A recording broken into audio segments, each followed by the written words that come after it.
Call of Duty Black Ops Cold War is a top 3 zombies game. Now I know that's a very bold statement to start this video off with, but just bear with me. Firstly, some ground rules before we get into this. I won't be taking into account the story of Cold War or any previous titles, because let's face it, most people who are playing zombies just kind of want to shoot some zombies in the face. You know, I don't blame them. It's pretty fun. Now, if you're someone whose main reason to not liking Cold War zombies is because, oh, it's too easy, grow the fuck up and shut up, alright? The grown-ups are talking, and just, it's time for you to leave. Yes, Cold War is an easy game to play. However, looking at every installment of zombies year after year, the mode just gradually gets easier. I can guarantee you the next title in 2024, if that's when Treyarch finally decides to release their game, which will yet again be another Black Ops. Please kill this series. It'll have an easier zombies mode, that's just how it goes. Plus, making the game easier isn't really a bad thing. It just allows those who don't play zombies a chance to jump into the mode, maybe go 20-30 rounds and get a taste of what playing zombies is like. Not spawning in and dying within 10 minutes because Brutus hunts down your asshole in round 8. In every zombies mode dating back to World at War, we've always had a pick 4 system for perks. When new perks were added in, you would then have to choose between old or new perks. Completing Easter eggs in later titles would eventually award players with a Perkaholic, giving them all perks. However, Black Ops 4 screwed this system up by literally having 20 plus perks in the game, with players only ever being able to use a maximum of 10 of those perks. What made this worse was the 6 extra perks you can receive by either completing the Easter egg or by popping a Perkaholic would be completely random from the assortment of perks that were left over that the players didn't choose at the beginning of a game. This made using the Perkaholic elixir quite literally a gamble, and considering elixirs could only be obtained by spending in-game currency that could be earned or bought, probably wasn't a great mechanic looking back in hindsight. As of recording this, we have 10 perks that can be acquired on all maps within Cold War. On launch, 6 of those perks were available, being Juggernog, Speed Cola, Quick Revive, Deadshot Daiquiri, Stamina, and the all-new perk, Elemental Pop. When purchased, the Elemental Pop would give you the chance of triggering any random ammo mod when you shoot a zombie. In later seasons, we would then see the introduction of Tombstone, for whatever reason, Death Perception, Mule Kick, and PhD Slider. The perk system in Cold War was fully revamped. Players could now acquire all 10 perks within a game by simply just buying them. Buying all perks in one game will cost you around 45,000 points. Quite expensive, but still very doable nonetheless. Personally, this is a change that I loved. However, I think I would have loved it even more if maybe they had added an Easter egg which allowed you to then acquire more perks rather than just being able to buy all 10 the second the Wonder Fizz opened. Cold War also added upgrades. Each perk can be upgraded via the skills tab in the zombies menu. You can upgrade the perks by earning Ethereum crystals from playing the game. There are 3 tiers of crystals in Cold War. Raw being the basic low tier, refined being the middle tier, and flawless being the top tier. Each perk had 5 tiers of upgrades, and each tier required the related amount of crystals, so tier 1 would be 1 crystal, tier 2 would be 2 crystals, and so on and so forth. With tier 4 needing 4 refined crystals, and tier 5 needing 5 flawless crystals for those upgrades.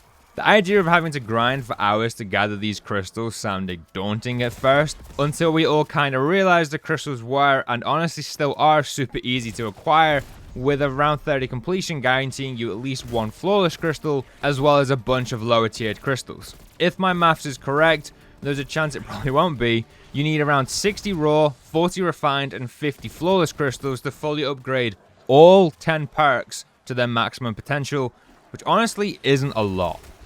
The uses for Ethereum crystals doesn't stop there. As well as being able to upgrade your perks, you could now also upgrade your weapon classes, such as assault rifles, SMGs, shotguns, and so on. Which, once again, an update that I thoroughly loved. The upgrade path is identical to the perk upgrades, therefore needing the exact same amount of crystals.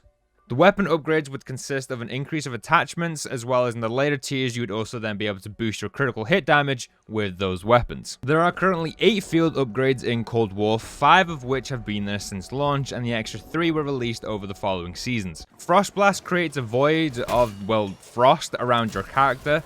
Any zombies caught in this would take damage. You could also then deal extra damage to zombies that were frozen. Energy Mine allowed you to make a proximity mine that would explode when zombies get too close. Ether Shroud allowed you to go invisible for a short period of time. Healing Aura does what the name says, it heals you and nearby teammates. Ring of Fire creates, guess what? A ring of fire. That when you stand inside, you do extra weapon damage, and any bullets that you fire are taken from your reserves rather than the current magazine. Also, any zombies that enter would also receive fire damage. Frenzied Guard makes zombies that target you for a short period of time. Honestly, don't know why you'd want to choose that. Just seems like a death trap to me. Toxic Growth creates a toxic field in front of you, slowing and damaging enemies. And finally, Tesla Storm, and my personal favorite, creates electric field around you that stuns and damages any zombies that get too close. Once again, all of these can be upgraded using Ethereum crystals, and once again, it's the exact same upgrade path as the two previous categories. However, you need about 10 less crystals in each tier to fully upgrade all of your field upgrades. Ammo mods, formerly known as alternate ammo types or AATs, also saw a return. There were only ever 5 ammo mods added to Cold War, and they were all available from launch. Napalm Burst sees a return. This creates a fire effect which would burn and deal damage to any zombies that were affected by it. Dead Wire basically turns any bullet gun into a slightly more boring Wonder Waffle. Brain Rot allowing players to turn a zombie into an ally for a short period of time that would then attack other zombies. Cryo Freeze slows zombies by about 30%. And finally, Shatter Blast causes an explosion that is honestly quite big enough to take out an entire horde. The old gamble when Pack-a-Punching to receive an AAT was removed. In Cold War, players will simply just go up to the Pack-a-Punch machine and choose which ammo mod they want to equip onto their weapon. Each ammo mod costs about 2,500 points, and ammo mods were only usable on regular bullet guns. It wasn't just our perks and weapons that got an overhaul. Several gameplay aspects were also revamped, such as movement with the addition of mantling. This allowed players to traverse the map in ways that haven't been possible before. Ammo was also revamped in Cold War, kind of, as players could now buy ammo at these little ammo supply crates that were scattered around each map. Don't worry, max ammo drops are still in the game, however, if you actually do run out of ammo in Cold War, please learn how to aim. The Rage Inducer was added during Season 5's mid-season update. When activated, Rage Inducer makes zombies move faster, hit harder, and spawn faster, making zombies stronger overall. It's free to activate and is in the spoon room. It's free to activate and is in the spawn room for all maps. Initially, Rage Inducer would last until about round 30, however in a later update this was improved to round 55.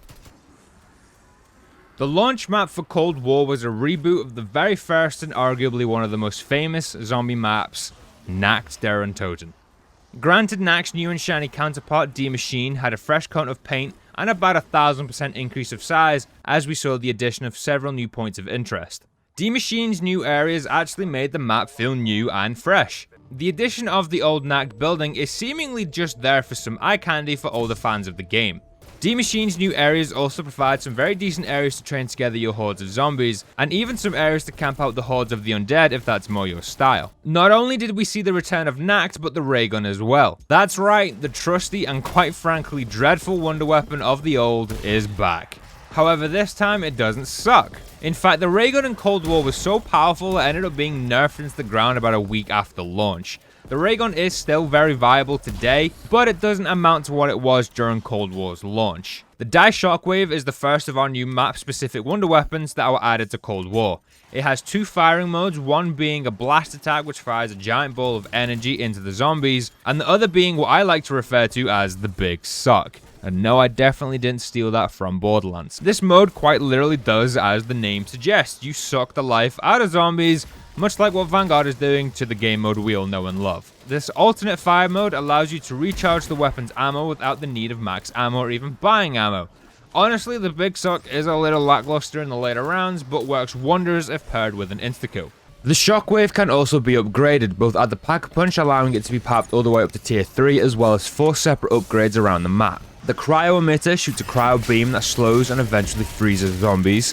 The Nova 5 upgrade shoots a ball of Nova gas that when zombies run through they die. On the damage scale this is the most powerful, but it is also probably the hardest to use. Thermophasic shoots a slow moving fire projectile that deals decent damage and can overpenetrate enemies. Finally, the Electrobolt. This upgrade turns the Shockwave into a laser that fires electricity that over time deals more damage. All 4 upgrades can be built and equipped throughout a single game. They also scale in damage once Pack-a-Punched. We also saw the return of the beloved Juggernog Perk, as well as Speed Cola, Quick Revive, Deadshot, Stamina Up, and the new perk, Elemental Pop. Oh, what's that you hear? That's the sound of the Megaton, or as I like to call him, the Megadouche spawning. D-Machine introduces to a new boss zombie, this big green asshole. He will shoot you from almost anywhere on the map and give you a big ol' slap in the ass if you get too close to him. Deal enough damage to him and guess what? That's right, he splits. And you now have two Megadouches, just as powerful as the singular version, now trying to kill you. Kill them both and congratulations, you've just killed the Megaton. Honestly, I'm a pretty big fan of this boss, as it does add a sense of danger when he spawns, especially at high rounds, considering just how powerful his attacks are.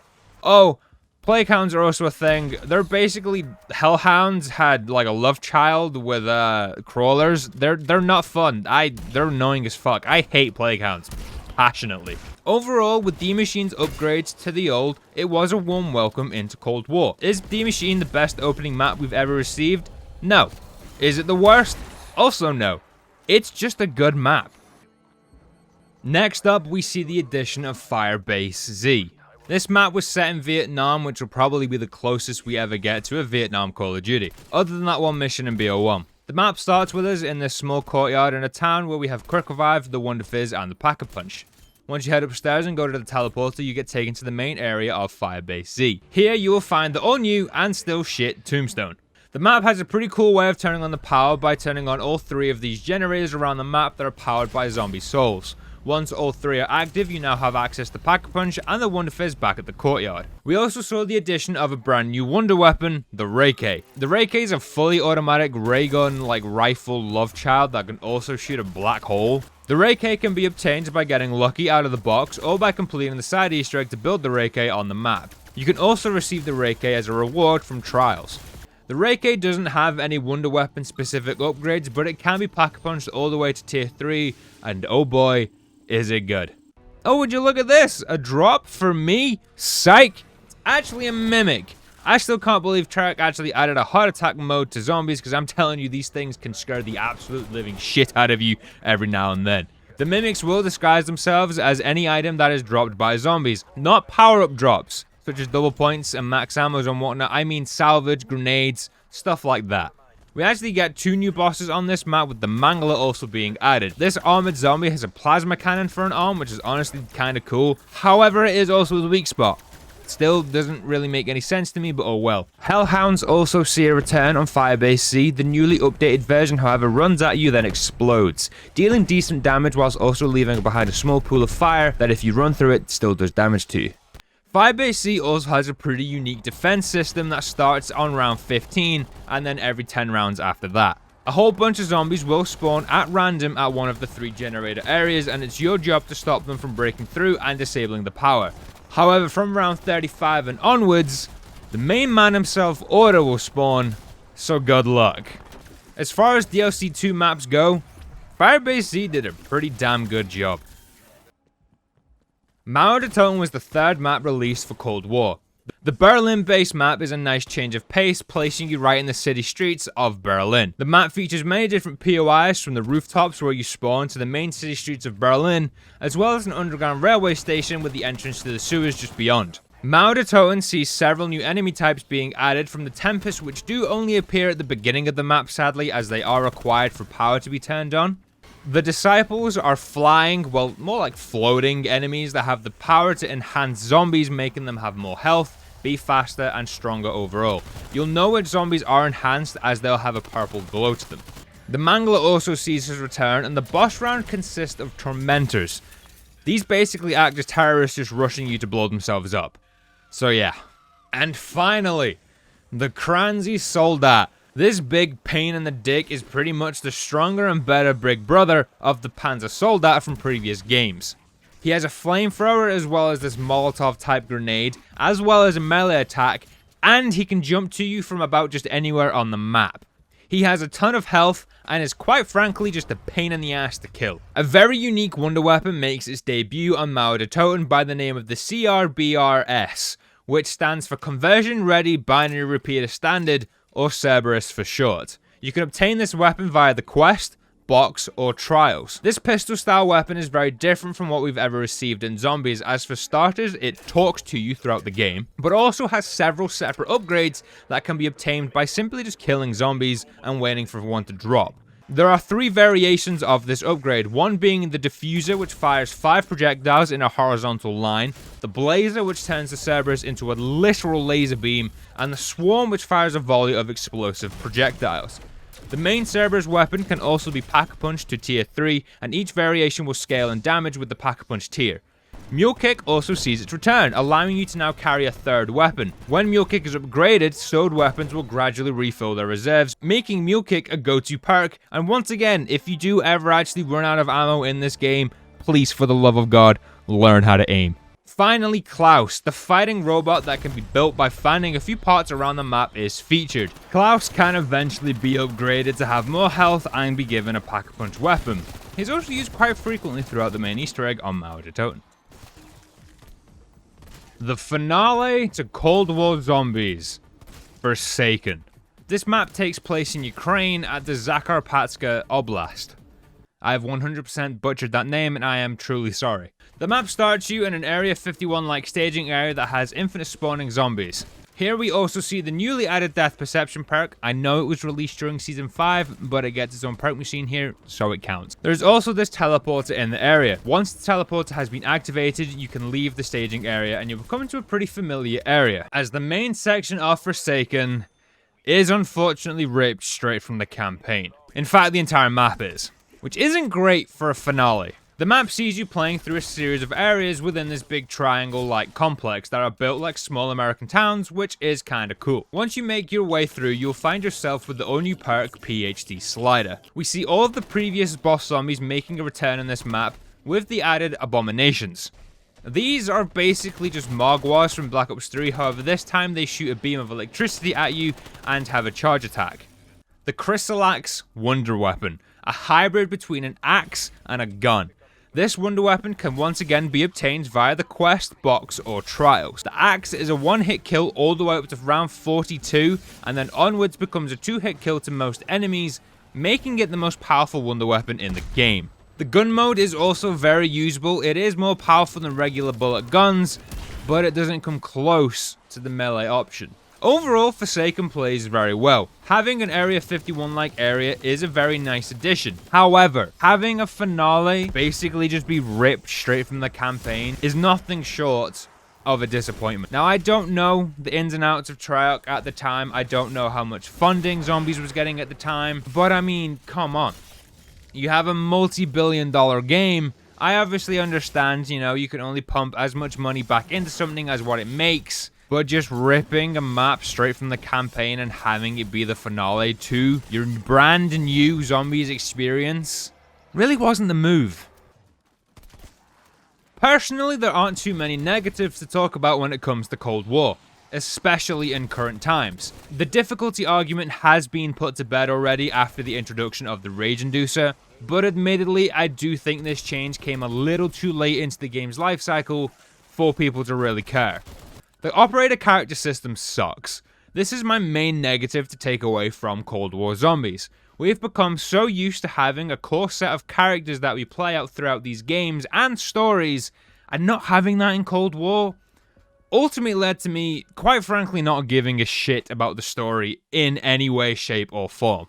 Like, don't get me wrong, I love running around as John McClane shooting zombies, but it just doesn't compare to a Dempsey, a Richtofen, or hell, any of the other characters from literally any of the other crews. I, like many others, just couldn't get connected to this story, with the vast majority of the story being told through dialogue by characters we don't even see. It's just so uninspiring. Outbreak. Now, I know Outbreak being a negative is probably a little unfair. However, I, once again, like many others, just don't like Outbreak.